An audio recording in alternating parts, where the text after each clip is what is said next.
असाधु कौन? तो महावीर ने वो नहीं कहा जो जैन मुनि कह रहे हैं कि जो दिन को भोजन करे वो साधु, जो रात को भोजन करे वो असाधु, जो पानी छान के पिए वो साधु, जो पानी छान के न पिए वो असाधु। नहीं, महावीर ने विस्तार की बातें न कही। महावीर ने एक लोहार की बात कही। महावीर ने कहा असुत्ता मुनि सुत्ता अमुनि। जो सोया सोया जी रहा है वो असाधु, जो जागा जागा जी रहा असुत्ता वो साधु, वो मुनि। यही मैं तुमसे कहता हूं, यही बुद्ध ने भी कहा है। लेकिन 2500 वर्ष का अनुभव मेरे पास है जो उनके पास नहीं था। अगर आज बुद्ध हो तो वो ये नहीं कहेंगे कि पहले देखना मत, छूना मत। आज वो पहले कह देंगे आनंद अब व्यर्थ की बकवास में न जा, तू इतने प्रश्न पूछे फिर मैं असली बात कहूं, पहले ही कह देता हूं, होश रखना।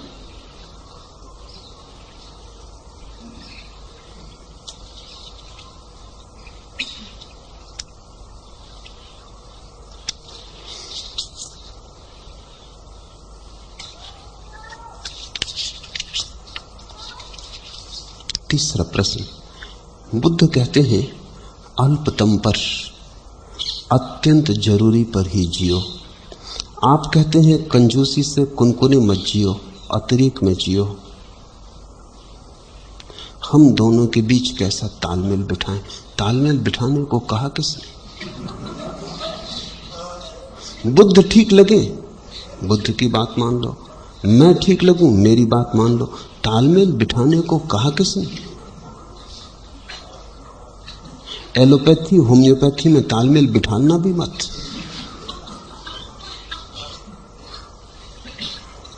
तालमेल की चिंता बड़ी गहरी है तुम्हारे मन में कि किसी तरह तालमेल बिठा लो। तुम्हें लेना देना क्या है तालमेल से? जो दवा तुम्हारे काम पड़ जाए उसे स्वीकार कर लेना। तुम्हें कोई सारी दुनिया की पैथीज में तालमेल थोड़ी बिठाना। बुद्ध ने कहा है जियो न्यूनतम पर, ये एक छोर, क्योंकि छोर से ही छलांग लगती है। किसी चीज के मध्य से न कूद सकोगे, छोर पर आना पड़ेगा। अगर इस छत से कूदना है तो कहीं भी छोर पे आना पड़ेगा, वहां से छलांग लगेगी। हर चीज के दो छोर हैं। बुद्ध ने कहा अल्पतम, न्यूनतम, कम से कम पर आ जाओ, वहां से छलांग लग जाएगी। मैं कहता हूं अतिरेक, अंतिम पर आ जाओ, वहां से छलांग लग जाएगी।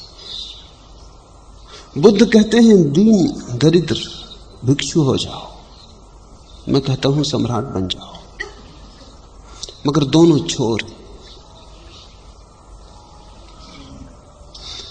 बुद्ध कहते हैं इधर हटाओ, मैं कहता हूं उधर बढ़ जाओ।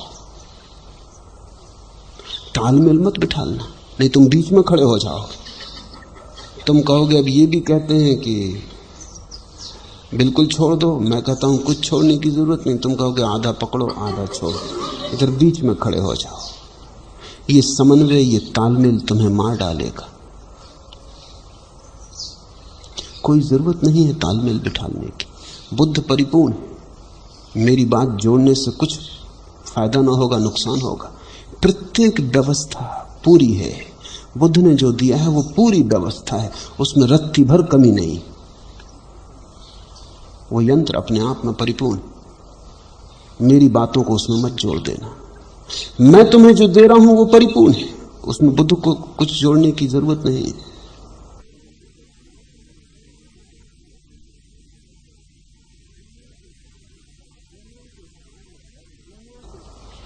दुनिया के सारे धर्म अपने आप में पूरी इकाई है।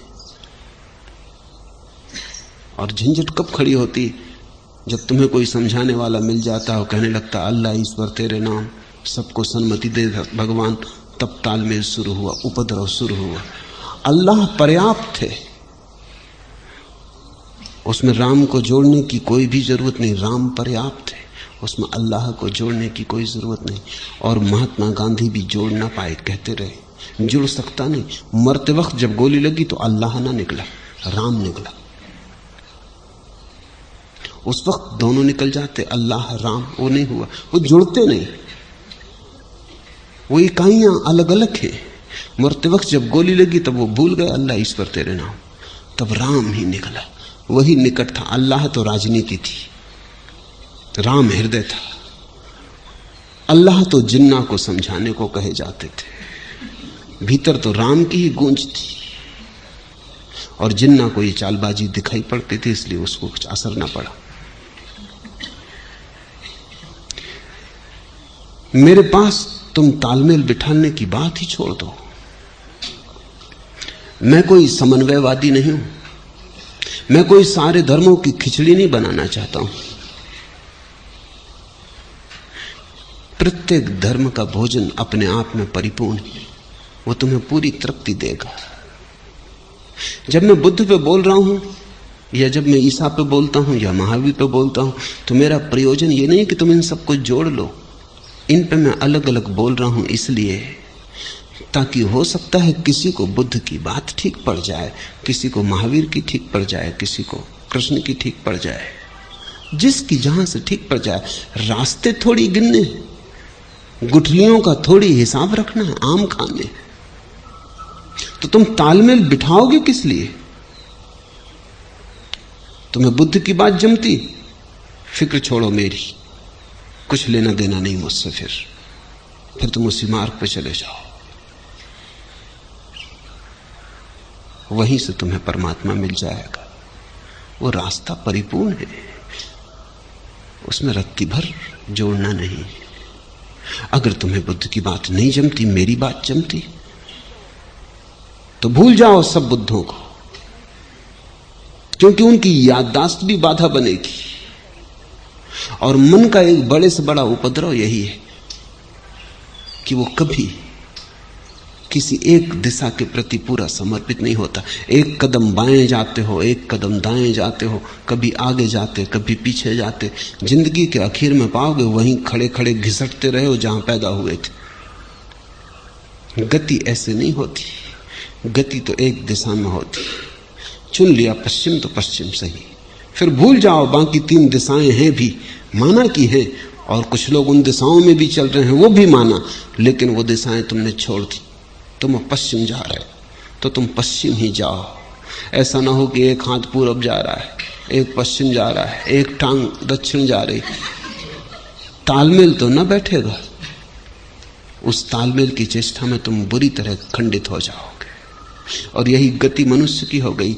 आज से पहले जब दुनिया इतने एक दूसरे के करीब न थी और जमीन एक छोटा सा गांव नहीं हो गई थी, और जब एक धर्म से दूसरा धर्म परिचित नहीं था, तब बहुत लोगों ने परम ज्ञान को पाया।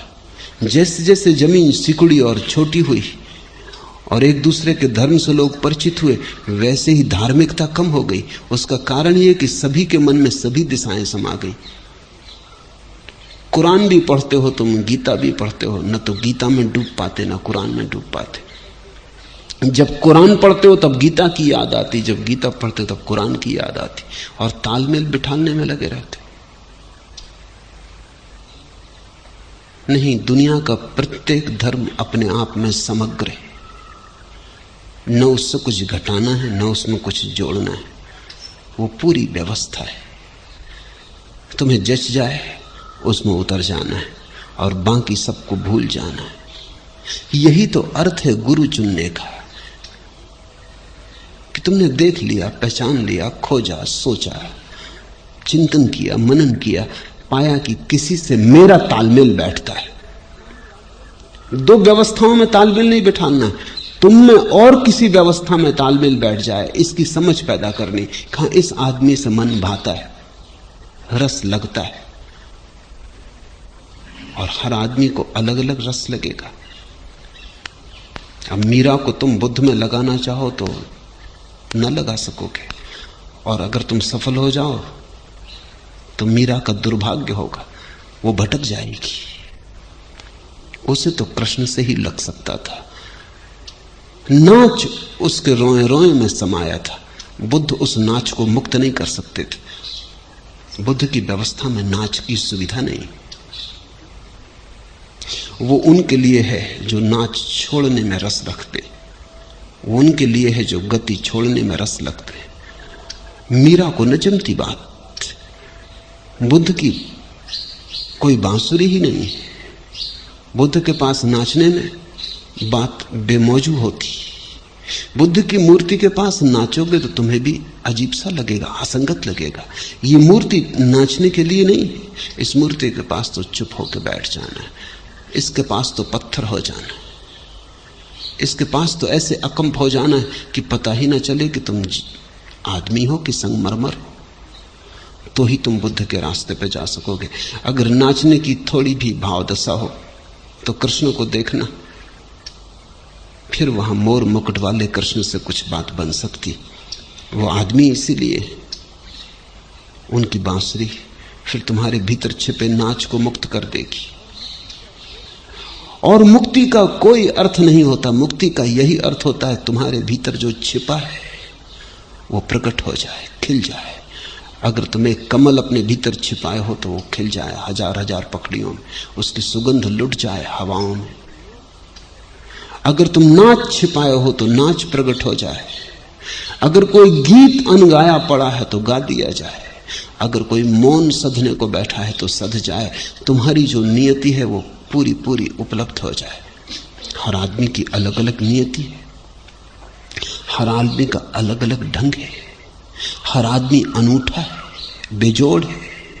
इसलिए तुम्हें अपना तालमेल किससे बैठ सकता है, किस गुरु से, किस शास्त्रा से, किसका अनुशासन तुम्हें मौजूद आता है। और अगर तुम इसमें जरा भी भूल चूक किए तो बड़ी उलझन में पड़ जाओगे, तुम एक खिचड़ी बन जाओगे। तुम्हारे भीतर बहुत सी चीजें होंगी लेकिन सब खंड खंड होंगी और तुम्हारे भीतर एक प्रतिमा निर्मित ना हो पाएगी। तुम थोड़ा सोचो, बुद्ध की गर्दन हो, कृष्ण के पैर हो, महावीर का हृदय हो, जीसा के हाथ हो, मोहम्मद की वाणी हो, सब गड़बड़ हो जाएगा। तुम पागल हो जाओगे, एकदम पागल हो जाओगे। तुम मुक्त तो ना हो पाओगे, विक्षिप्त हो जाओगे। इसलिए दुनिया के सारे धर्मों ने एक बात पर जोर दिया है कि अगर ये बात ठीक लगती है तो बस पूरा समर्पण चाहिए, ठीक नहीं लगती है कहीं और खोज लो। असली सवाल पूरा समर्पण है, जहां भी जाओ पूरा समर्पण कर दो। मेरे पास लोग आते हैं, वो कहते हैं हम तो सभी गुरुओं के पास जाते, सभी गुरु समान है, बड़ी ज्ञान की बातें कर रहे हैं वो, कि जो आप कहते हैं वही तो वो भी कहते, न वो मुझे समझते न वो किसी और को समझते हैं। कुछ उन्होंने भी समझे ही नहीं। ये तो अंतिम बात है। मंजिल पर सभी गुरु एक हैं, मार्गों पर एक नहीं है। और जिसको चलना है उसको मंजिल का सवाल नहीं है, मार्ग का सवाल है। अंत में पहुंच के एक है। कृष्ण की बांसुरी का गीत भी वहीं पहुंचा देगा जहां बुद्ध का मौन पहुंचाता है। लेकिन ये मंजिल की बात है, तुम वहां नहीं हो। भूल के वहां अपने को समझ मत लेना। जहां नहीं हो वहां समझने से कुछ लाभ नहीं। जहां हो, तुम जहां खड़े हो वहां से रास्ता चाहिए, मंजिल नहीं। वहां तो अल्लाह अलग है, राम अलग है। हम मंजिल पे जो पहुंच गए हैं वहां सब एक, लेकिन वहां कोई भजन थोड़ी कर रहा अल्लाह ईश्वर तेरे नाम। मंजिल पे तो सब खो गया, वहां अल्लाह भी खो गए, राम भी खो गए। जब अल्लाह ही मिल गया, राम ही मिल गया, तो फिर न राम बचे न अल्लाह बचे।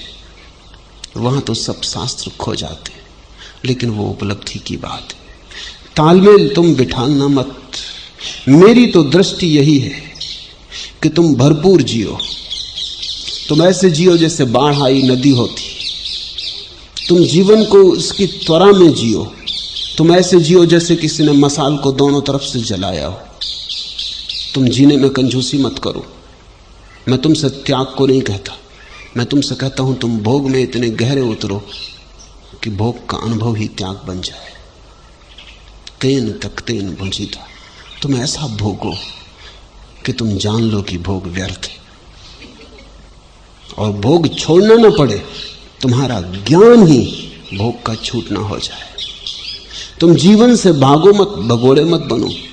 तुम जीवन में जम के खड़े हो जाओ ताकि जीवन से आंखें मिल जाएं और तुम जीवन को पूरी तरह देख ही लो कि यह सपना है। फिर सपने को छोड़ना थोड़ी पड़ता है, सपना तो छूट ही गया। जो व्यर्थ है दिखाई पड़ते ही कि व्यर्थ है, गया। छोड़ने का अगर फिर भी सवाल रहे तो समझना अभी व्यर्थता दिखाई नहीं पड़ी, अभी थोड़ी सार्थकता दिखाई पड़ती, इसलिए छोड़ने का सवाल है। सार्थक को छोड़ना पड़ता है, व्यर्थ छूट जाता है। तो मैं तुमसे कहता हूं जीवन को उसकी परिपूर्णता में जानो। तुम बहुत बार अनेक लोगों के प्रभाव में आ गए हो और कच्चे ही जीवन को छोड़ के भाग गए हो। ये कोई पहला मौका नहीं है, क्योंकि जमीन पे तुम नए नहीं हो, बड़े प्राचीन हो। बहुत बार बहुत बुद्धों के प्रभाव में तुम आ गए हो। जो बुद्ध को घटा था वो तो परिपूर्ण जीवन से घटा था, ये थोड़ा समझो। बुद्ध तो सम्राट थे, सुंदरतम स्त्रियां उनके पास थी, और अगर उतनी सुंदर स्त्रियों के बीच उन्हें दिखाई पड़ गया कि सौंदर्य सब सपना है तो कुछ आश्चर्य नहीं। अब एक भिखारी है जिसने स्त्रियों को केवल दूर से देखा है, जिसे कोई स्त्री उपलब्ध नहीं हुई, या उपलब्ध भी हुई हो तो एक साधारण सी स्त्री उपलब्ध हुई है जिसमें स्त्री होना नाम मात्र को है, जिससे उसके सपने नहीं भरे, न हृदय भरा, न प्राण तृप्त हुए, न भोग गहरा गया। आकांक्षा घूमती रही, भटकती रही सब तरफ। हजार हजार चेहरे आकांक्षा में उभरते रहे, सपनों में जगते रहे। अब ये बुद्ध की बातें सुन ले ये आदमी, तो बुद्ध प्रभावी है, इसमें कोई शक शुबा नहीं। उस ज्ञान की अवस्था में आदमी में एक जादू हो जाता है। वो जिसकी तरफ देख ले वही खींचा चला आता है, वो जिसको छू दे उसी के भीतर एक नया आयाम खुल जाता है। तुमने बुद्ध को सुन लिया और बुद्ध ने कहा कि सब व्यर्थ है। बुद्ध ये जान के कह रहे हैं, धन उन्होंने जाना है कि व्यर्थ है। तुमने केवल धन की कामना की है, जाना माना नहीं कि व्यर्थ है। जानने के लिए तो होना पहले चाहिए, वो है ही नहीं तुम्हारे पास, भिक्षा पात्र लिए खड़े हो। सम्राट थे बुद्ध, वो छोड़ के रास्ते पे आ गए, तुम रास्ते पर ही थे और तुमने बुद्ध की वाणी सुन ली और तुम प्रभावित हो गए। तुम मुश्किल में पड़ोगे, क्योंकि तुम्हारा त्याग बुद्ध का त्याग नहीं हो सकता। तुम्हारे त्याग में भोग छिपा ही रहेगा। तब क्या होगा? तब यह होगा कि तुम त्याग भी करोगे और सोचोगे त्याग के बाद स्वर्ग मिलने वाला है। स्वर्ग में भोगेंगे अप्सराएं, महल। तुम्हारे ऋषि मुनि यही कर रहे हैं। इंद्र अगर उनसे डर जाता है तो अकारण नहीं, क्योंकि वो मुक्त होने की इच्छा नहीं रखे हुए, वो इंद्र के सिंहासन पर बैठने की इच्छा लिए बैठे।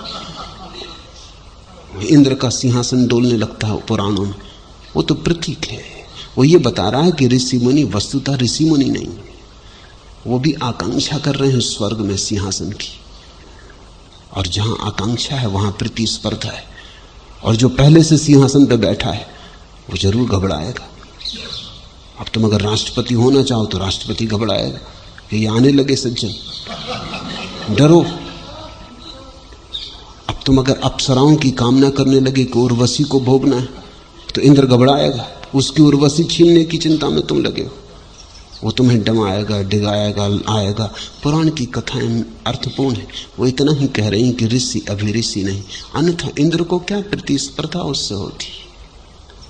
ये मुक्त होना ही नहीं चाहता था, ये तो त्याग का सौदा कर रहा है। ये जो संसार में नहीं पा सका, संसार छोड़ के पाने की कोशिश कर रहा है, पर इसकी आकांक्षा तो वही की वही। वासना बिना पके नहीं मरती, और जब पक के मरती है तभी मरती है, फिर पीछे दाग भी नहीं छोड़ जाती। तब तुम ऐसे निर्दोष निकलते हो, ऐसे ताजे, जिसे सुबह सुबह अभी अभी खिला हुआ फूल हो। तो मैं तुमसे कहता हूं, भागना मत। जीवन को जानना है, जीना है। मैं कोई चार्वाकवादी नहीं हूं। मैं ये नहीं कह रहा हूं कि जीवन के पार कुछ भी नहीं है। मैं कह रहा हूं जीवन के पार कुछ है, लेकिन जीवन तो पार करो पहले। जीवन के पार जो है वो तभी दिखाई पड़ेगा जब जीवन से पार हो जाओ। आधे से भाग गए, सीमा तक न पहुंचे और भाग गए तो तुम जीवन में ही भटकते रहोगे। सीमा के पार ही अतिक्रमण संभव है।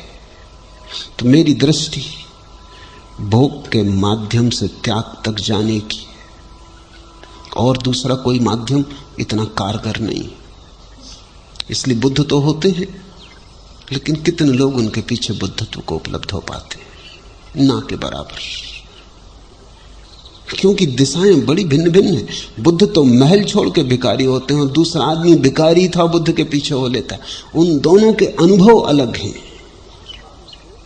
बुद्ध के त्याग में तो भोग का अनुभव छिपा है, भिखारी के त्याग में कुछ भी नहीं। भिक्षा पात्र छोड़ रहा, उसके पास कुछ त्यागने को था भी नहीं, उसका त्याग धोखा है। तो मैं तुमसे अतिरेक में जीने को कहता हूं। जीवन है, जब तक उसे पूरा पूरा जी लो। जी के ही तुम उससे मुक्त हो जाओगे। तर्क के मैं ही इसे समझ ना से, इतनी पी है कि पी नहीं जाती। तर्क के मैं ही इसे समझना से, ए धर्मगुरु इसको तू शराब का त्याग ही समझ। इतनी पी है कि पी नहीं जाती। अब इतनी पी ली है कि अब पीने का कोई उपाय न रहा। जीवन को इतना पी डालो कि पीने का फिर कोई उपाय ही न रह जाए। पीकर ही तुम मुक्त हो। लेकिन अगर तुम्हें बुद्ध की बात ठीक जमती हो तो मजे से उस मार्ग पर चले जाओ। लेकिन ध्यान रखना अपना कि क्या तुम्हारे पास बुद्ध जैसा जीवन का अनुभव है, भोग का ऐसा गहन अनुभव है। तुम्हें पता है बुद्ध के जीवन की कहानी? ज्योतिषियों ने कहा कि ये छोड़ के सन्यासी हो जाएगा, तो बाप चिंतित हुआ। शुद्धोधन ने बड़े बड़े ज्ञानियों से सलाह ली कि क्या करें। निश्चित ही वो ज्ञानी भगोड़े होंगे। शास्त्रों में ये कहा नहीं, ये मेरी दृष्टि है। वो ज्ञानी भगोड़े होंगे, क्योंकि अक्सर ज्ञानी भगोड़े होते। त्यागी महात्माओं को बुला लिया होगा, उनसे पूछा। वो कोई सम्राट न थे जिन्होंने संसार जान के छोड़ा था। उन्होंने जीवन को बेबसी में छोड़ा होगा, असहाय अवस्था में छोड़ा होगा। पा नहीं सके इसलिए छोड़ा होगा। अंगूर खट्टे थे, पहुंच नहीं सके इसलिए। पहुंच जाते तो उन्होंने भी परिचेष्टा की थी। उन्होंने सलाह दी कि आप ऐसा करो, सब भोगों का इंतजाम कर दो। भोग में डूब जाएगा, सन्यासी अपने आप ना होगा। इससे मैं कहता हूं कि वो त्यागी रहे होंगे। अगर बुद्ध के बाप ने मुझसे पूछा होता तो मैं कहता कि भोग से इसको दूर रखो, स्त्रियों को पास मत आने दो। हाँ, फिल्म दिखानी हो दिखा दो, पर्दे पे दिखाई पड़े, छू ना सके स्त्री को, क्योंकि पर्दे से सपना नहीं मिटता, बनता है।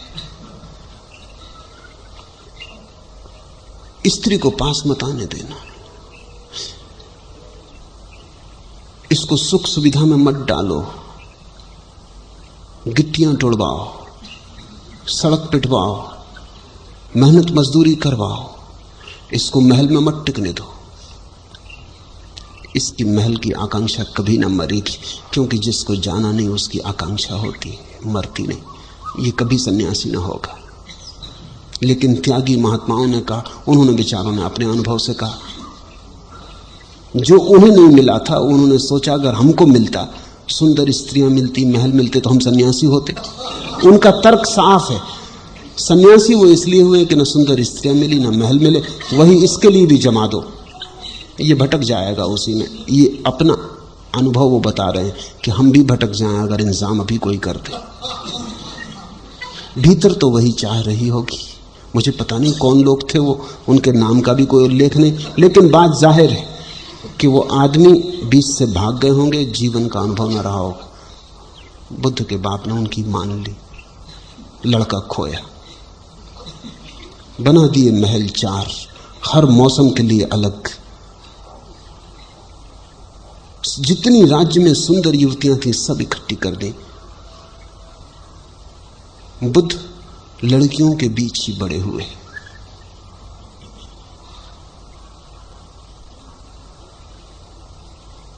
लेकिन ऊब गए।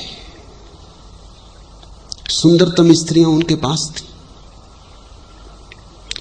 उनने सारे सपने तोड़ दिए। सुंदरतम स्त्री भी तुम्हारे पास हो, 2 दिन से ज्यादा थोड़ी सुंदर मालूम पड़ती। 2 दिन के बाद सब स्त्रियां साधारण हो जाती। स्त्री का सौंदर्य बच सकता है अगर तुम्हें दूर रखा जाए, वो कामना में, अनुभव में नहीं। कितनी ही सुंदर स्त्री हो, क्या करोगे, 2 दिन के बाद साधारण हो जाती। कोई पति अपनी पत्नी को देखता है, कितनी ही सुंदर हो, और कभी कभी हैरान भी होता है कि दूसरे क्यों रास्ते पर रुक रुक के मेरी स्त्री को देखने लगते, क्योंकि उसे तो कुछ नहीं दिखाई पड़ता है, दूसरों को दिखाई पड़ता है। दूसरे की पत्नी सदा ही सुंदर मालूम पड़ती है।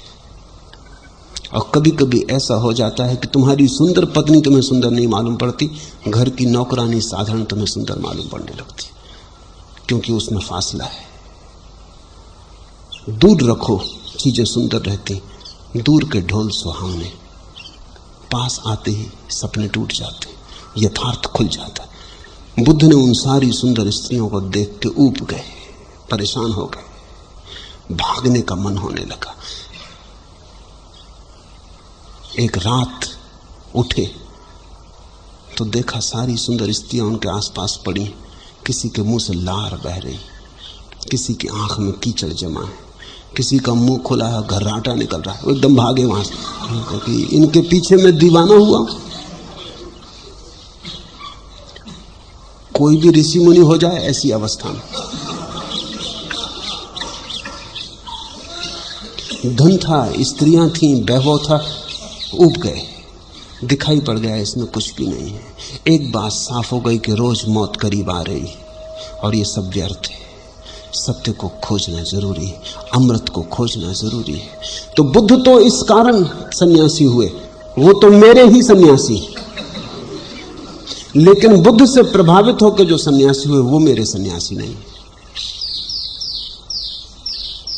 उन्होंने बुद्ध की रौनक देखी, चमक देखी, प्रतिभा देखी, बुद्ध की शांति देखी, ईर्ष्या जगी, लोभ जगा मन में उनके भी हुआ ऐसे ही शांत हम भी हो जाएं।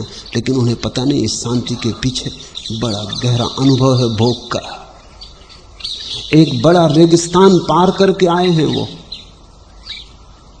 एक बड़ा अनुभव का विस्तार है पीछे, और तुम जल्दबाजी नहीं कर सकते।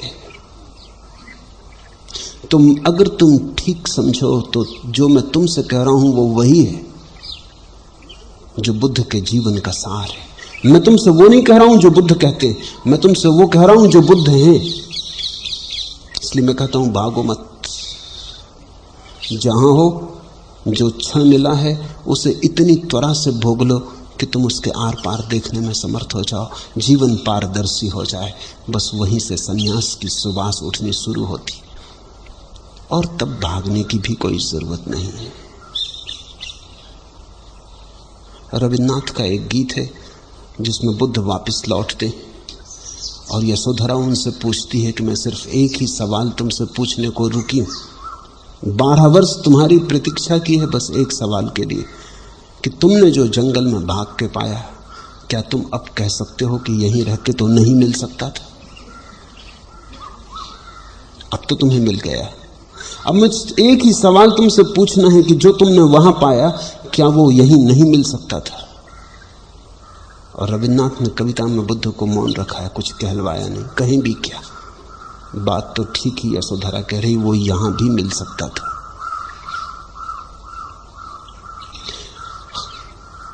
सत्य सब जगह, समझ चाहिए, और समझ अनुभव का सार है। इसलिए मैं तुम्हें अनुभव से तोड़ना नहीं चाहता हूं कि तुम जितने जल्दी अनुभव में उतर जाओ, जितने गहरे उतर जाओ, उतने ही जल्दी अतिक्रमण का क्षण करीब आ जाए। संन्यास बहुत पास है, संसार का अनुभव तुम्हारा पूरा होना चाहिए। संन्यास संसार के विपरीत नहीं है, संन्यास संसार के पार है, विपरीत नहीं। आगे। जहां संसार समाप्त होता है, जहां संसार का मील का पत्थर आता है, जहां लिखा है यहां समाप्त होती सीमा, वहीं संन्यास शुरू होता है।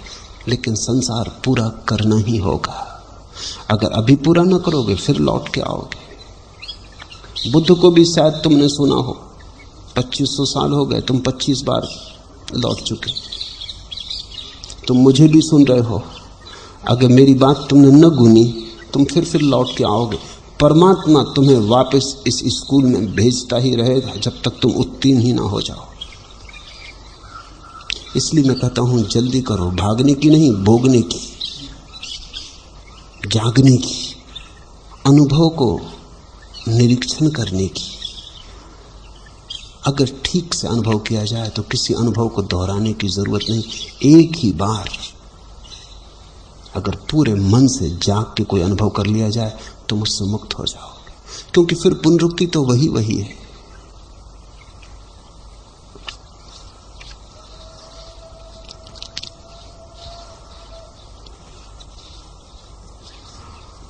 आखिरी प्रश्न। बुद्ध ने स्त्रियों को संन्यास देने से टालना चाहा।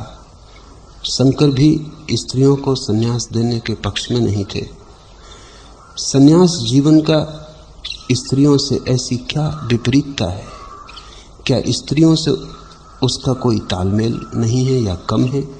क्या उन्हें संन्यास लेने की जरूरत पुरुषों की अपेक्षा कम है? पुरुष और स्त्री का मार्ग मूलतः अलग अलग है। पुरुष का मार्ग ध्यान का है, स्त्री का मार्ग प्रेम का। पुरुष का मार्ग ज्ञान का है, स्त्री का मार्ग भक्ति का। उन दोनों की जीवन चित्त दशा बड़ी भिन्न है, बड़ी विपरीत है। पुरुष को प्रेम लगता है बंधन, स्त्री को प्रेम लगती है मुक्ति। इसलिए पुरुष प्रेम भी करता है तो भी भागा भागा, डरा डरा कि कहीं बंध ना जाए, और स्त्री जब प्रेम करती है तो पूरा का पूरा बंध जाना चाहती, क्योंकि बंधन में ही उसने मुक्ति जानी। तो पुरुष की भाषा जो है वो कैसे छुटकारा हो, कैसे संसार से मुक्ति मिले, और स्त्री की जो खोज है वो है कैसे वो डूब जाए पूरी पूरी, कुछ भी पीछे ना बचे। तो संन्यास मूलतः पुरुषगत है, इसलिए बुद्ध भी झिझके। स्त्रियां प्रभाव में आ गई, स्त्रियां जल्दी प्रभाव में आती क्योंकि उनके पास ज्यादा संवेदनशील हृदय है। वो मांगने लगी कि हमें भी संन्यास दो। बुद्ध डरे। महावीर ने तो उनसे साफ कहा कि दे भी दूं तो भी तुम्हारी मुक्ति इस जन्म में नहीं होगी, जब तक तुम पुरुष ना हो जाओ। पुरुष पर्याय से ही मुक्ति होगी। कारण साफ है, महावीर का मार्ग भक्ति का नहीं है और बुद्ध का मार्ग भी भक्ति का नहीं है, इसलिए अड़चन है। स्त्री के लिए उनके मार्ग पर कोई सुविधा नहीं। और स्त्री जब भी मुक्ति को उपलब्ध हुई है तो वो मीरा की तरह नाच के प्रेम में परिपूर्ण डूब के मुक्त हुई है। संसार से भाग के नहीं, संबंध से छूट के नहीं, संबंध में पूरी तरह डूब के। वो इतनी डूब गई कि मिट गई।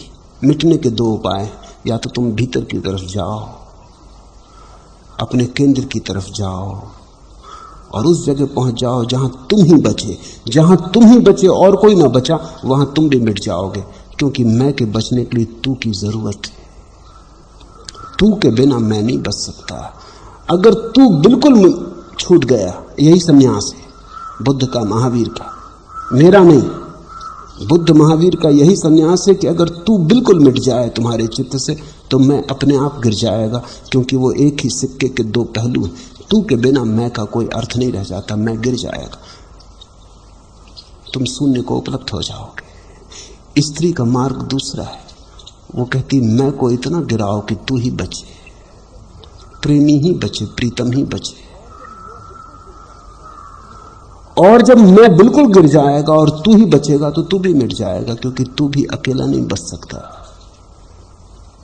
मंजिल पे तो दोनों पहुंच जाते हैं शून्य की, या पूर्ण की, मगर राह अलग है।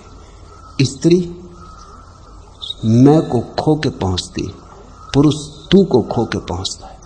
पहुंचते दोनों वहां हैं जहां न मैं बचता न तू बचता। जिसने दिल को खोया उसी को कुछ मिला, फायदा देखा इसी नुकसान में। ये स्त्री की बात है। जिसने दिल को खोया उसी को कुछ मिला, फायदा देखा इसी नुकसान में। इसलिए बुद्ध महावीर संदिग्ध थे स्त्री को लाना, और उनका डर स्वाभाविक था, क्योंकि स्त्री आई कि प्रेम आया, और प्रेम आया कि उनके पुरुष भिक्षु मुश्किल में पड़े।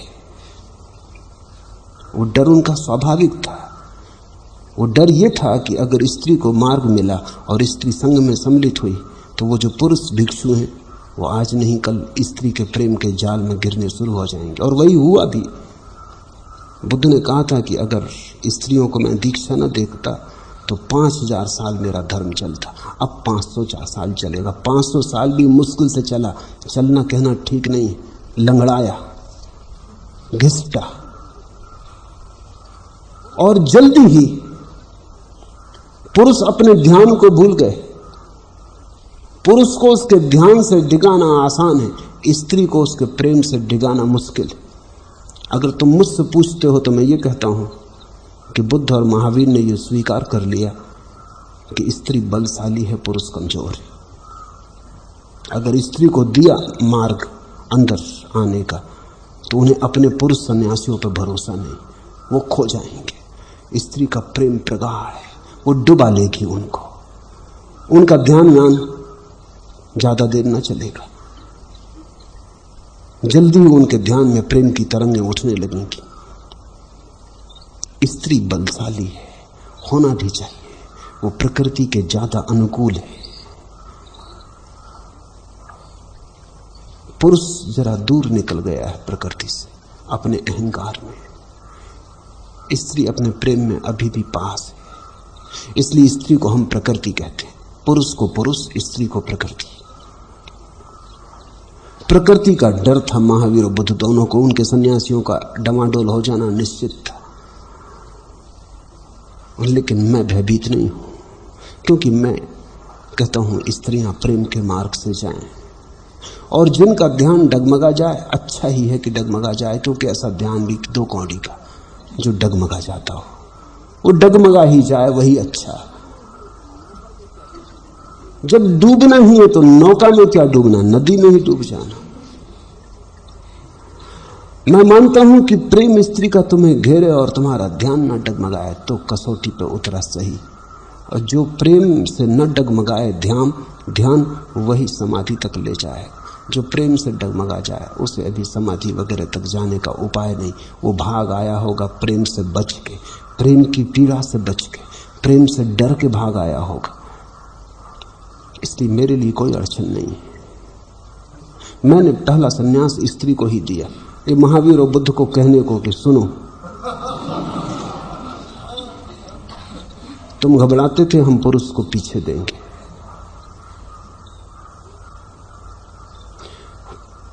पुरुष ध्यान करे, स्त्री प्रेम करे, क्या अड़चन है? स्त्री तुम्हारे पास प्रेम का पूरा माहौल बना दे, वातावरण बना दे, तो भी तुम्हारे ध्यान की लौ अडिग रह सकती है। कोई प्रयोजन नहीं है कपने का। सच तो यह है, जब प्रेम की हवा तुम्हारे चारों तरफ हो तो ध्यान और गहरा हो जाना चाहिए। लेकिन अगर तुम अधकचरे भाग आए संसार से तो डगमगाओगे। पर उनके लिए मेरे पास कोई जगह नहीं। उनको मैं कहता हूं तुम वापस जाओ। प्रेम को मैं कसौटी बनाता हूं ध्यान की, और ध्यान को मैं कसौटी बनाता हूं प्रेम की।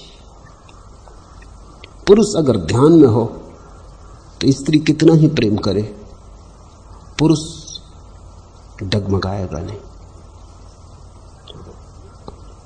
उसके निष्कंप ध्यान से ही करुणा उतरेगी स्त्री की तरफ, वासना नहीं। और वही करुणा तृप्त करती है, वासना किसी स्त्री को कभी तृप्त नहीं करती। इसलिए तो कितना ही वासना मिल जाए स्त्री बेचैन बनी रहती है, कुछ खोया खोया लगता है।